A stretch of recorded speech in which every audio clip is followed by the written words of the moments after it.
হাত ধরে বিক্রি হয় বাবা। আমার ভাইয়েরা, আল্লামা মামুনুল হক তিনি কোন নেতা আমাদেরকে স্টাডি করতে হবে। মামুনুল হকের ত্যাগের তিরিক্ষা থেকে আমাদেরকে শিক্ষা নিতে হবে, আমাদেরকে মনে রাখতে হবে আল্লামা মামুনুল হক তিনটা বছর কারারুদ্ধ হয়েছেন। জেলের ভিতরে জেল এবং বিশেষ জেলের মাধ্যমে মামুনুল হককে পরিবার এবং তার আপনজনদের থেকে বিচ্ছিন্ন রেখে মামুনুল হকের উপরে এক কঠিন নির্যাতন, নিপীড়ন, দমন পীড়ন করেছিল বেশিরভাগ সরকার হাসিনা। ঠিক কি হয় আমার মামুনুল হক পরীক্ষা দিয়ে উত্তীর্ণ হয়েছেন। নবীজি মুহাম্মদুর রাসূলুল্লাহ সাহেব আবি তালেবের মধ্যে 3 বছর কারারুদ্ধ ছিলেন, বন্দী ছিলেন।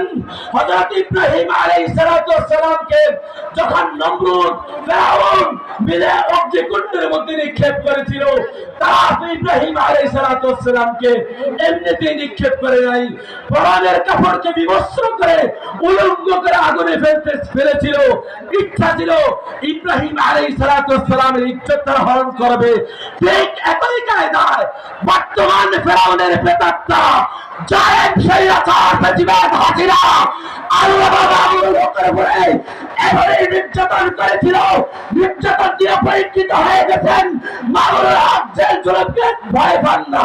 মামুনুল হক যে কোনো ত্যাগের বিনিময়ে দেশের সাথে ইসলামের পক্ষে, জনতার পক্ষে, খেলাফতের পক্ষে মৃত্যু হলো, শাহাদাত হলো, আল্লাহর জমিনে আল্লাহ খেলাফত প্রতিষ্ঠা করবেনই, করবেন ইনশাআল্লাহ। আমি আপনাদেরকে প্রশ্ন করতে চাই, আপনারা কি মামুনুল হকের সৈনিক? আপনারা কার সৈনিক?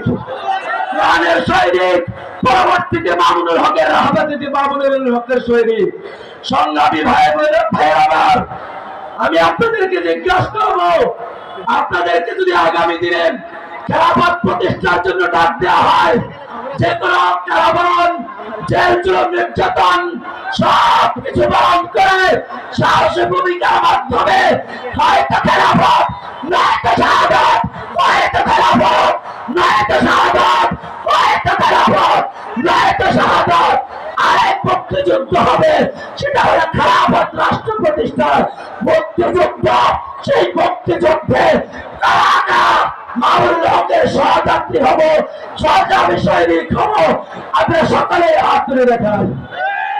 নারায়ে তাকবীর, নারায়ে তাকবীর। সংগ্রামী ভাইয়ের আমার, পরিশেষে একটা কথা বলি, আপনাদের এই জেলার নাম গাজীপুর।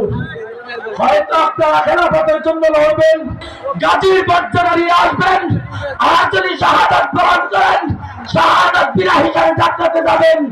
এই গাজীপুরের প্রতিটি নাগরিককে, প্রতিটি কর্মী ভাইকে গাজীর পর্যায়ে অর্জন করার জন্য, খেলাফত প্রতিষ্ঠার জন্য মুখ দান করে আগামী দিনে কারা কারা রাজপথে ভূমিকা রাখবেন, কারা কারা রাখবেন, হাত তুলে দেখান। আল্লাহ রাব্বুল আলামিন আমাদের সকলকে জবাববদ্ধভাবে, ঐক্যবদ্ধভাবে, সুশৃঙ্খলভাবে খেলাফত আল-আমিন হাজির